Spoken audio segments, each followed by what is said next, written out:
Hello everyone, I'm Camilo Escobar Velasquez. A second-year PhD student, I work with the Software Design Lab from Universidad de los Andes in Colombia. And today I want to present to you our paper called MutAPK 2.0, a tool for reducing mutation testing effort of Android apps. Mutation testing is a technique aimed at assessing test suite's quality. It relies on the generation of modified version of a program to evaluate if the test suite is capable of recognizing that a modification has been made. Mutation testing has been tackled for different types of programs, and Android apps are not the exception. However, there is no comprehensive tool that enables mutation testing at APK level. Because of that, a few years ago, we created MutAPK, a publicly available tool that enables mutant generation for Android apps at APK level. MutAPK receives APKs as input and generates ready-to-install mutated APKs along with some files for further analysis. We evaluated our tool with 54 open-source Android apps and identified that generating mutants at APK level is 93% faster than at source code level. Nevertheless, it is also capable of generating 739% more mutants. Therefore, the time saved in the generation is using the additional mutant generation. Because of this, we have created a new version of our tool, called MutAPK 2.0. Additional to the existing capabilities of MutAPK, we added some features related to the improvement of the mutant generation process.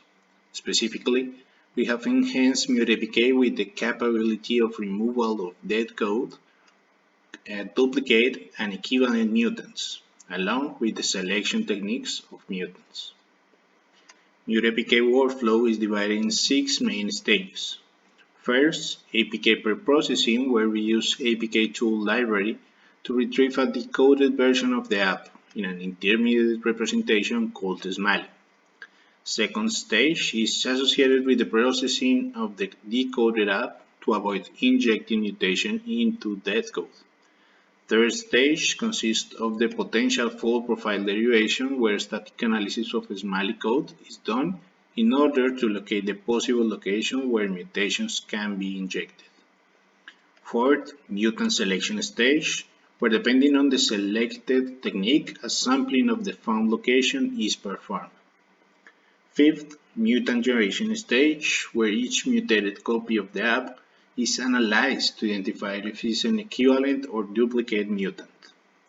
Finally, last stage is mutant consolidation, where the mutant folders are cleaned, keeping just the mutated APKs with compilation is possible, and the full mutated app copy when an issue is found. The first additional feature consists of avoiding the generation of mutants over dead code. For this, MutAPK generates an abstract syntax tree for each SMILEY file. Then it generates the app's call graph and identifies the methods that are not called through the app. When evaluating this feature, we identified that there are around 15% mutants that are generated over dead code. Second feature is composed of a set of mutant selection techniques that allows user to define a strategy to select the amount of mutants to be generated. Right now, we have two options, random selection or representative subset. The second strategy can be exercised using the whole set or each mutant operator set for calculation or representative subset. After our evaluation, we identified there is no relevant difference between the amount of mutant expected and the amount of mutants selected by MutAPK. Final feature is the removal of equivalent and duplicate mutants by using trivial compiler equivalence computation. For this, after injecting the modification in the copy of the app, MutAPK computes a hash value using a linear combination of 3 hash values. First, the hash value of Android manifest file, second, the hash value of SMILEY files, and third, the hash value of the resource folder. Then, the computed hash is compared with the previous mutant hash and with the original app hash to identify the duplicate and equivalent mutants. Our results shows an average of 16 duplicates and 5 equivalent mutants for each app. In order to use MutAPK, user must clone the repository and build the jar file using Maven. MutAPK has been designed to work as command line tool. To execute it, user must use the following command where she must provide the path to the JSON configuration file. A for configuration file has 8 main properties and 4 that must be used depending on the mutation selection technique chosen for execution.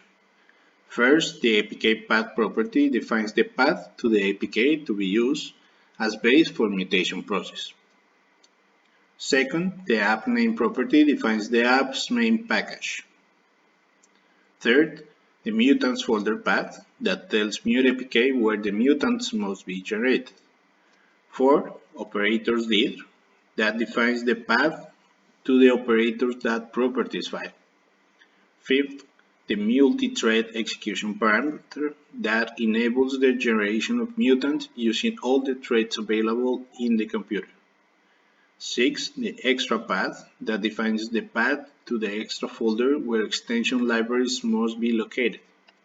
Seventh, the ignore dead code property tells MutAPK if dead codes must be omitted during the PFP derivation process.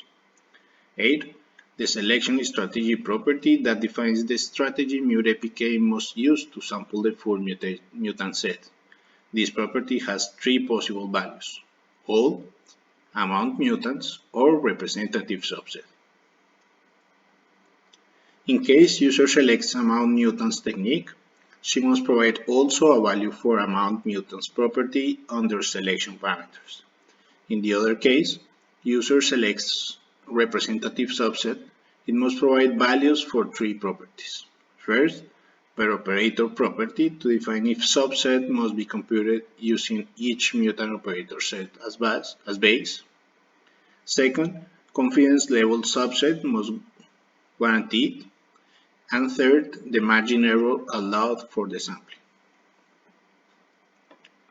Regarding the selection of mutant operators, all available operators are listed inside the operator.properties file.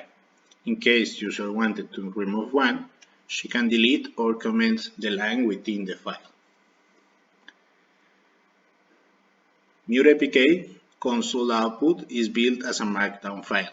It is recommended for users to use console command as TEE to store the console output for further analysis.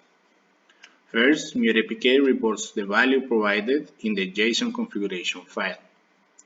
Second, it reports the mutant operator selected by the user via the operators.properties file.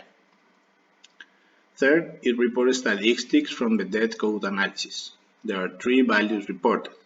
First, the amount of methods found that are called through code but are not defined. These methods belong to libraries. Second, the amount of methods that are called and also defined. These methods are the ones used for the PFP derivation. And finally, the third value is the amount of methods identified as dead code. Fourth, MutAPK reports the amount of locations found for each mutant operator as potential mutant injection locations. MutAPK reports them grouped by mutant operator. Fifth, in case a mutant selection strategy is selected, MutAPK reports the amount of mutants per mutant operator to be generated after sampling. Sixth, MutAPK presents a log of the mutation injection and building process. There are 3 possible outcomes for this process. First, if mutant is functional, all the logs related to mutation and building are reported. Second, in case the mutant is equivalent, it is reported after injecting the mutation. Finally, the third option is the mutant is tagged as duplicate. In that case, MutAPK reports the ID of the mutant to which it was compared and identified. When the mutant generation process is executed, MutAPK generates 3 files along with the mutated APKs. First, an execution log reporting all the information related to the mutant generation. depicting the location of the mutant injection, the type of mutation, and a short explanation of the effect of the mutation.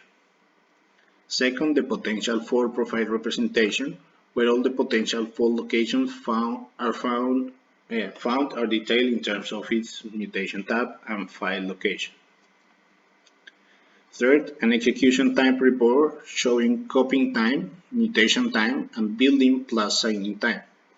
Additional information related to mutant analysis and compilation results are shown for each mutant. In case a mutant is tagged as equivalent, the sixth column will have a value of 1.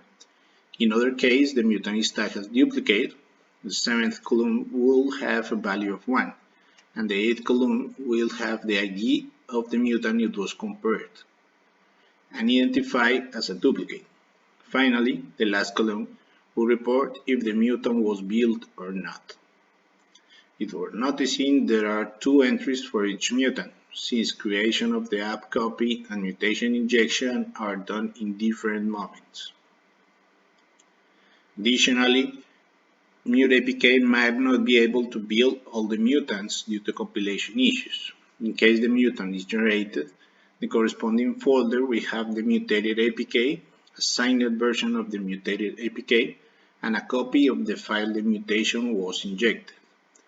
In the case the mutant is not generated, the folder will contain the complete mutated app copy for further analysis.